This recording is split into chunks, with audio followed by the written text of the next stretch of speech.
भगवते वासुदेवाय नमः. नमस्कार मित्रांनो, सर्वांना माझा नमस्कार. माझा हा मराठी व्हिडिओ श्रीमद भगवद्गीता ही सर्वांसाठी आहे. लहान मोठे म्हातारे तरुण सर्वांसाठी.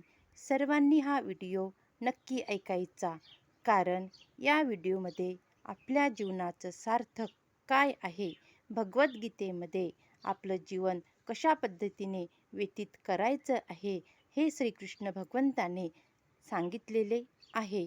तर हा मराठी व्हिडिओ म्हणजे श्रीमद भगवद्गीता ही मराठी भाषेमध्येच आहे. तर हे व्हिडिओ तुम्ही नक्की बघत चला अशी माझी तुम्हाला विनंती आहे. तर मग आता आपण श्रीमद भगवद्गीता सांख्ययोग अध्याय 2 सुरू करूया. आधीचा जो भाग होता तो आपण या आधीच्या भाग 3 मध्ये पाहिलेला आहे.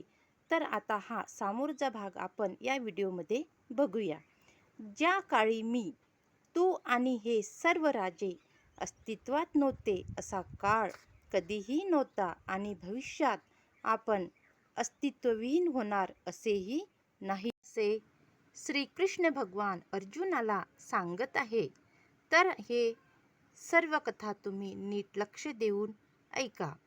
वैयक्तिक कर्मानुसार आणि कर्मफळानुसार विविध अवस्थांमध्ये असणाऱ्या असंख्य जीवांचे पालनकर्ता पुरुषोत्तम श्री भगवान आहेत, असे कठोपनिषद आणि श्वेताश्वर उपनिषदांमध्ये सांगण्यात आले आहे.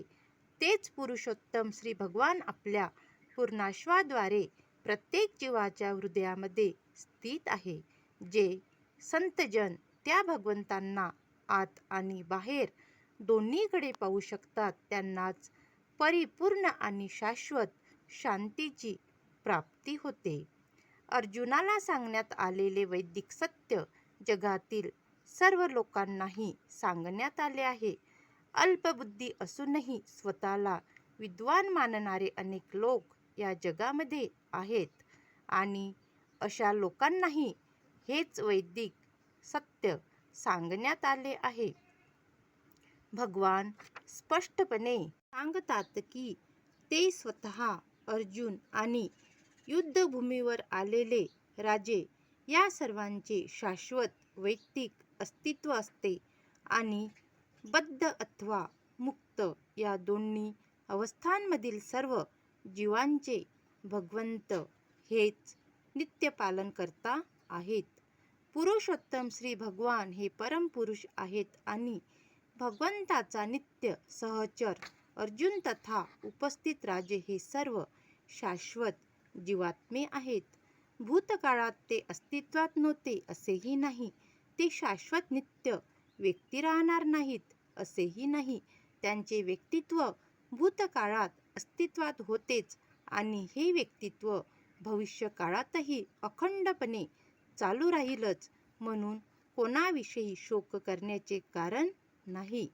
मायावादी तत्वज्ञान सांगते की मोक्षानंतर जीवात्मा मायेच्या आवरणापासून विभक्त होतो आणि निर्विशेष ब्रह्मामध्ये विलीन होऊन आपले अस्तित्व गमावतो.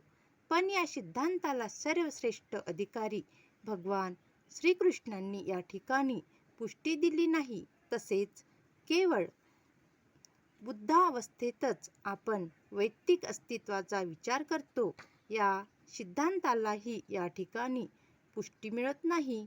उपनिषदांत सांगितल्याप्रमाणेच या ठिकाणी श्रीकृष्ण सुद्धा सांगतात की भविष्य काळातही भगवंत आणि इतरांचे स्वतंत्र अस्तित्व निरंतर चालूच राहील. श्रीकृष्णाचे हे विधान अधिकृत आहे, कारण श्रीकृष्ण भ्रमित होण्याचा प्रश्नच उद्भवत नाही.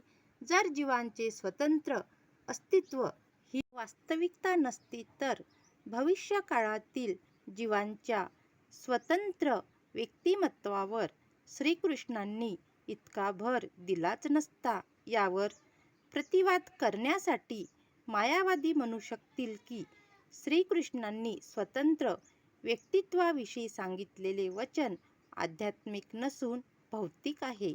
जरी हा युक्तिवाद मान्य केला की व्यक्तित्व हे भौतिक, तरी श्रीकृष्णांच्या स्वतंत्र व्यक्तित्वासंबंधी काय? श्रीकृष्ण आपल्या भूतकाळातील स्वतंत्र अस्तित्वाविषयी निश्चयपूर्वक सांगतात आणि भविष्यकाळातील स्वतंत्र अस्तित्वाचीही निश्चिती देतात. श्रीकृष्णांनी आपले स्वतंत्र व्यक्तित्व अनेकविध रीतीने निश्चितपणे सिद्ध केले आहे आणि निर्विशेष ब्रह्म त्यांच्याहून गौण आहे असे घोषित करण्यात आले आहे.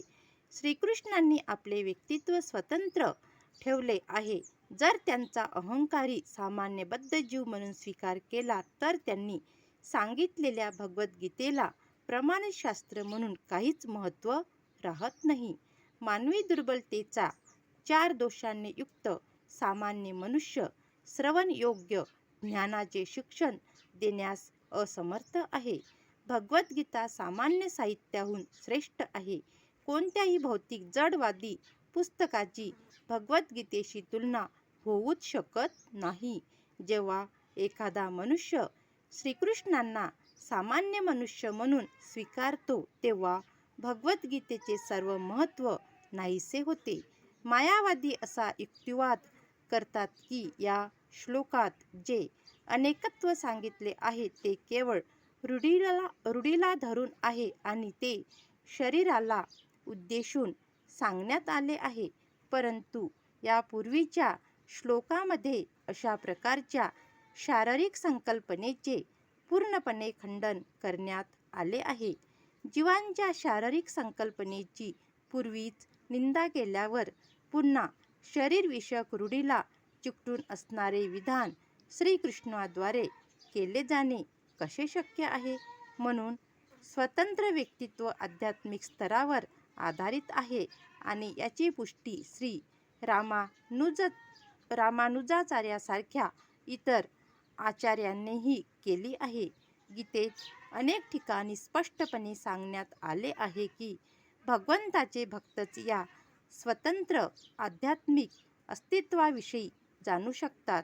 पुरुषोत्तम श्री भगवान म्हणून श्रीकृष्णाचा द्वेष करणारे लोक या महान ग्रंथामध्ये खऱ्या अर्थाने प्रवेश करूच शकत नाहीत. अभक्ताद्वारे भगवद्गीतेतील शिकवणूक जाणण्याचा प्रयत्न म्हणजे मधमाशीने मधाची कुपी बाहेरून चाटल्याप्रमाणेच आहे. ज्याप्रमाणे एखाद्याला मधाची कुपी उघडल्या वाचून त्यातील मधाची चव घेता येत नाही, त्याप्रमाणे या ग्रंथातील 4थ्या अध्यायामध्ये सांगितल्यानुसार भक्तीविना इतर कोणीही भगवद्गीता जाणूच शकत नाही. तसेच ज्या व्यक्ती भगवंताच्या अस्तित्वाचा द्वेष करतात त्यांनाही गीतेमधील रहस्यास स्पर्शही करणे शक्य नाही. म्हणून गीतेवरील मायावादी टीका ही परमसत्याविषयीची अत्यंत दिशाभूल करणारी टीका आहे. श्री चैतन्य महाप्रभूंनी मायावादी भाष्य वाचण्यास मनाई केली आहे आणि असेही सूचित केले आहे की अशा मायावादी तत्त्वज्ञानाचा स्वीकार करणारा मनुष्य गीतेतील वास्तविक रहस्य जाणण्यास असमर्थ ठरतो. जर स्वतंत्र व्यक्तित्व भौतिक सृष्टीशी संबंधित असते तर भगवंतांनी गीतोपदेश करण्याची काहीच आवश्यकता नव्हती. स्वतंत्र जीव आणि भगवंत यांचे अनेकत्व ही वास्तविकता आहे आणि वर सांगितल्याप्रमाणे वेदांमध्ये याची पुष्टी करण्यात आली आहे. ज्याप्रमाणे देहधारी आत्मा अविरतपणे या देहात बालपणापासून तारुण्यात आणि तारुण्यातून वार्धक्यात जात असतो, त्याप्रमाणे मृत्यूनंतर जीवात्मा दुसऱ्या देहामध्ये प्रवेश करतो. अशा स्थित्यंतरांमुळे धीर मनुष्य गोंधळून जात नाही. प्रत्येक जीव म्हणजे स्वतंत्र देहधारी आत्मा असल्यामुळे प्रत्येक क्षणी त्यांच्या शरीरामध्ये स्थित्यंतर होत असते. या स्थित्यंतरामुळे तो कधी बालकाप्रमाणे, कधी तरुणाप्रमाणे तर कधी वृद्धाप्रमाणे दिसून येतो. असे असले तरी तोच जीवात्मा येथे असतो आणि त्यांच्यामध्ये कोणतेही बदल असे घडून येत नाही. अंततः हाच जीवात्मा मृत्यूनंतर शरीर त्यागतो आणि दुसऱ्या शरीरात स्थानांतरित होतो, म्हणजे प्रवेश करतो.